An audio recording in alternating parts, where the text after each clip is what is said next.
The Civil War, Amerika terpecah Perang Saudara Amerika atau dikenal sebagai Civil War, merupakan salah satu konflik paling menentukan dalam sejarah Amerika Serikat.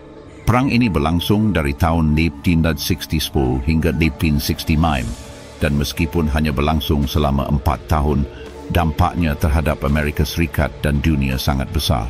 Perang ini bukan hanya soal pertempuran militer, tetapi juga melibatkan perjuangan sosial, politik, ekonomi, dan moral yang membentuk masa depan bangsa tersebut.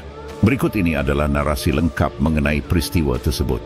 Latar belakang: ketegangan antara utara dan selatan.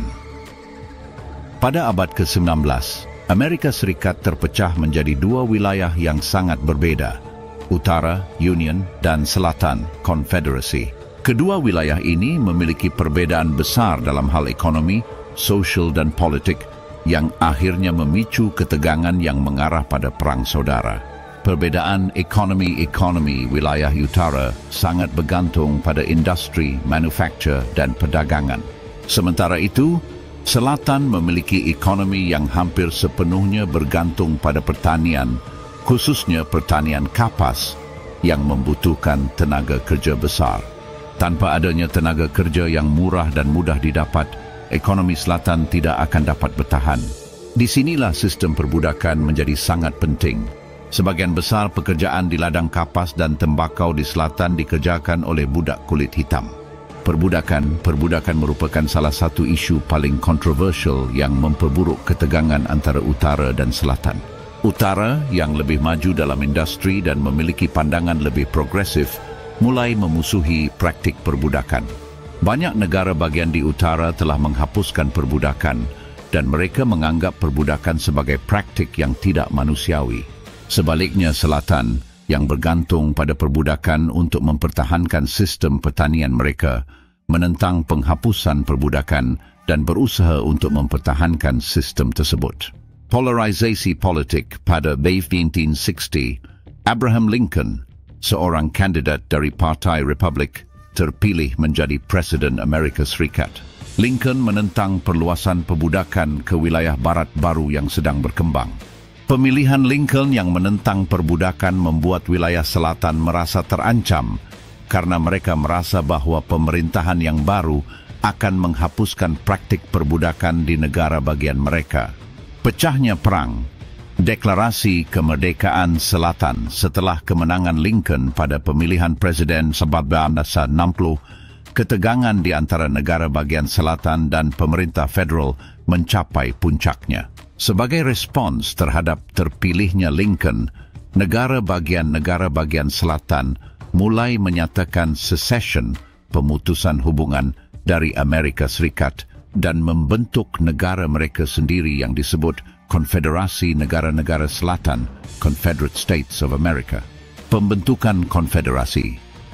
Sebelum perang dimulai, 7 negara bagian selatan yang pertama keluar dari Uni dan mendeklarasikan diri mereka sebagai negara merdeka, dipimpin oleh Jefferson Davis yang menjadi presiden pertama konfederasi. Mereka menegaskan hak untuk mempertahankan perbudakan sebagai dasar sistem sosial dan ekonomi mereka. Pecahnya perang di Fort Sumter, konflik bersenjata, dimulai pada 12 April 1861 ketika pasukan konfederasi menyerang Fort Sumter, sebuah benteng federal di Charleston, Carolina Selatan. Meskipun pasukan Union yang bertahan di Fort Sumter tidak mengalami banyak korban jiwa, serangan ini menyulut pecahnya perang saudara. Presiden Lincoln segera meminta pasukan untuk melawan pemberontakan ini, dan pertempuran pun dimulai. Tahapan perang. Perang yang berdarah dan berlarut-larut perang. Saudara Amerika melibatkan dua pihak yang sangat kuat, Union, Utara, yang dipimpin oleh Abraham Lincoln, dan Konfederasi Selatan, yang dipimpin oleh Jefferson Davis. Kedua belah pihak berperang dengan tujuan yang berbeda. Union bertujuan untuk menjaga kesatuan Amerika Serikat dan menghapuskan perbudakan, sementara Konfederasi berjuang untuk mempertahankan perbudakan dan kemerdekaan wilayah mereka. Pertempuran awal antara kemenangan dan kekalahan. Pada awal perang, pasukan Konfederasi berhasil meraih beberapa kemenangan penting, seperti di pertempuran Bull Run yang terjadi di Virginia pada Juli 1861.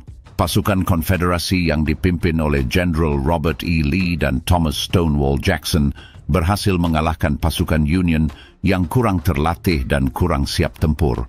Kemenangan ini memberikan moral yang tinggi bagi pihak selatan. Meskipun demikian, pasukan Union yang lebih besar dan lebih terorganisir segera kembali bangkit dan mulai menguasai medan perang.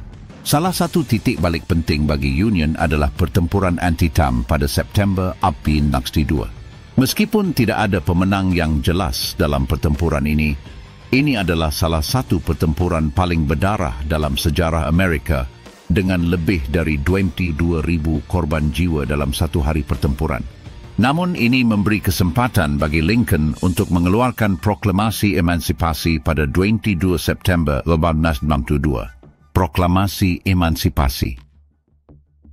Proklamasi emansipasi yang dikeluarkan oleh Lincoln pada 1 Januari 1863 menyatakan bahwa semua budak di negara bagian yang memberontak, konfederasi, akan dibebaskan. Ini memberikan perang dimensi moral yang lebih besar, menjadikan penghapusan perbudakan sebagai tujuan utama dari perang ini, selain hanya menjaga kesatuan negara.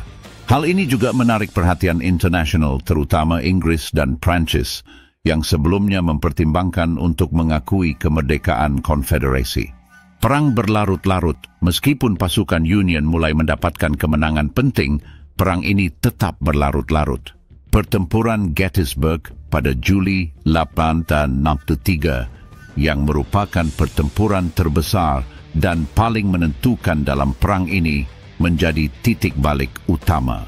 Pasukan Union yang dipimpin oleh General George Meade berhasil mengalahkan pasukan konfederasi yang dipimpin oleh General Robert E. Lee, memaksa pasukan selatan untuk mundur. Kekalahan ini menandakan bahwa masa depan konfederasi semakin suram.